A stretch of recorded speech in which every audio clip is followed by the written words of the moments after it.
ஒரு நண்பர் இன்னொருவரிடம் கேட்டார்,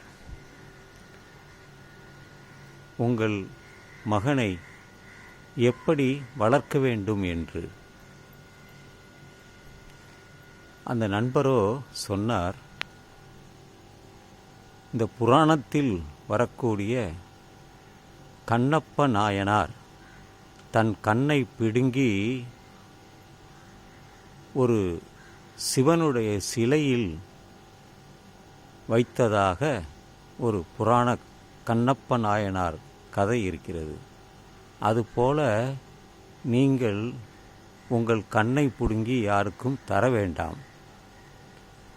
உங்களுடைய கண்களை தானமாக கொடுங்கள் என்று அவர் ஏற்றுக்கொண்டார். அடுத்தபடியாக இரண்டாவதையும் சொன்னார், நீங்கள் உங்கள் மகனை திருஞான சம்பந்தர் போல வளர்க்காதீர்கள். அவர் உடனே கேட்டார், அவர் உள்ள 63 நாயன்மார்களில் ஒரு நல்லவராச்சே, ஞானப்பால் குடித்தவரே,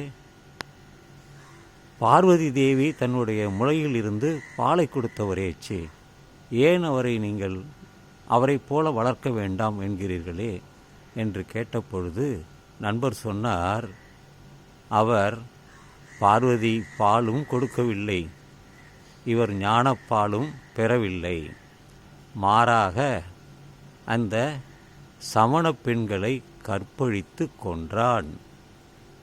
மேலும் பல சமணர்களை கழுவேற்றி கொன்றான். ஆதலினால் உங்கள் மகனை ஞானசம்பந்தர் போல வளர்க்காதீர்கள் என்று சொன்னார்.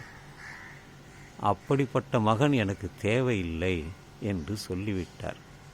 அடுத்தபடியாக கேட்டார், நீ பலசாலியாக இருக்க வேண்டுமா அல்லது புத்திசாலியாக இருக்க வேண்டுமா என்று கேட்டபொழுது அவர் சொன்னார்,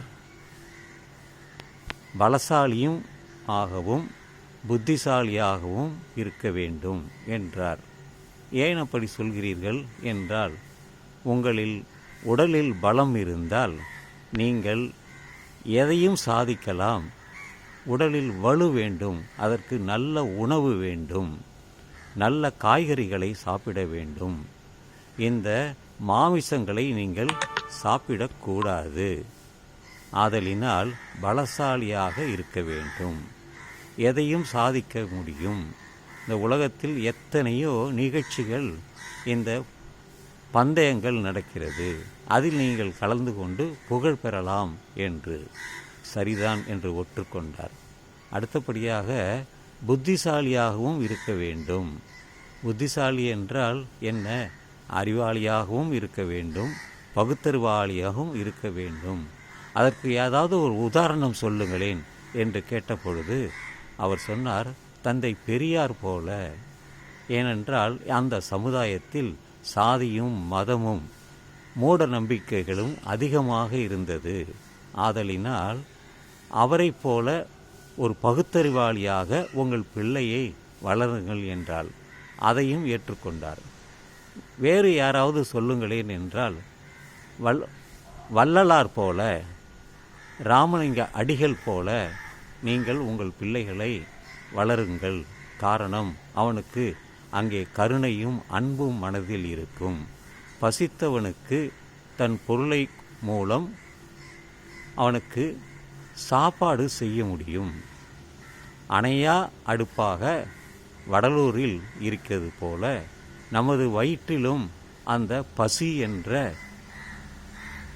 என்ற தீ ஜோதி இருக்கிறது, அதை நீங்கள் அணைக்கலாம் என்று சொன்னார். சரியாக இருக்கிறதே ஐயா, மிக்க மிக்க நன்றி. என் மகனை இப்படித்தான் நான் வளர்ப்பேன். எனக்கு இந்த தகவல் சொன்னதுக்கு நன்றி ஐயா என்று சொல்லி அவர் விடை பெற்றார்.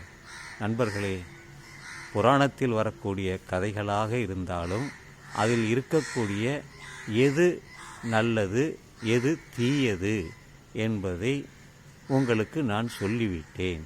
ஆதலினால் நீங்கள் உங்கள் பாதையை நீங்களே வகுத்து கொள்ளுங்கள்.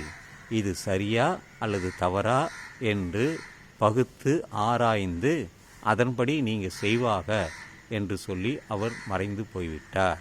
இதுதான் கருத்து.